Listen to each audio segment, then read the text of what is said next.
क्रिस्का recording studio Ekangar सराय।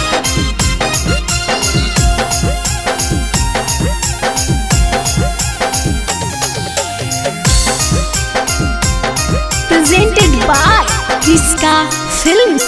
का हौ विचार तोहरा बोल गे छौड़ी, का हौ विचार तोहरा बोल गे छौड़ी। तोरा देवे के हाथों मन महता तू खोल गे छौड़ी, तोरा देवे के हाथों मन महता तू खोल गे छौड़ी। स्थिर रह खड़ा जानी डोल गे छौड़ी, स्थिर रह खड़ा जानी डोल गे छौड़ी। हमरा लेवे के हाथों मन मह जल्दी खोल गे छौड़ी, तोरा देवे के हाथों मन महता तू खोल गे छौड़ी।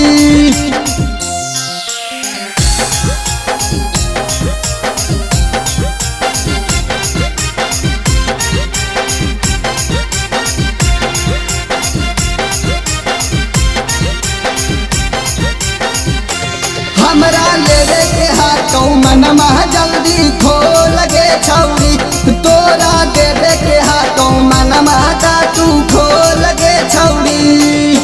लेवा लेवा का के लेनी बोलाई, अब कहे का रही मोला मोलाई। बिना ले आज घरे न जाइबौ, देनी नहीं ता खूब गरियाइबौ।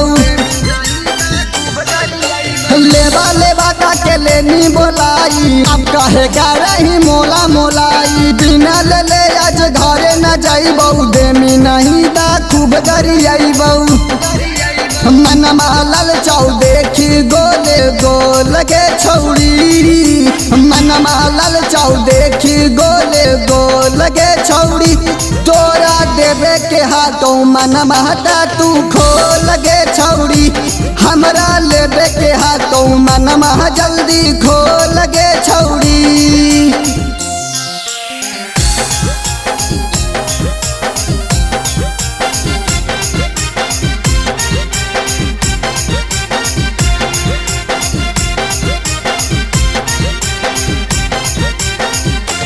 हमरा लेवे के हाथों मन मह जल्दी खोल गे छौड़ी, तोरा देवे के हाथों मन महता तू खोल गे छौड़ी। आगे जल्दी तू कर छौड़ी होबा हो लेट, घरवा के लोगवा करा हो वेट। जल्दी जल्दी काम शुरू तू कर गे, हम तोर धरइयो तू हमर धर गे।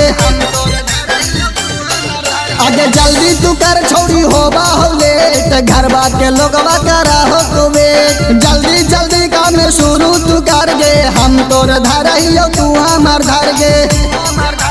हो बौना चंदन मा से कंट्रोल गे छौड़ी, हो बौना कुंदन मा से कंट्रोल गे छौड़ी।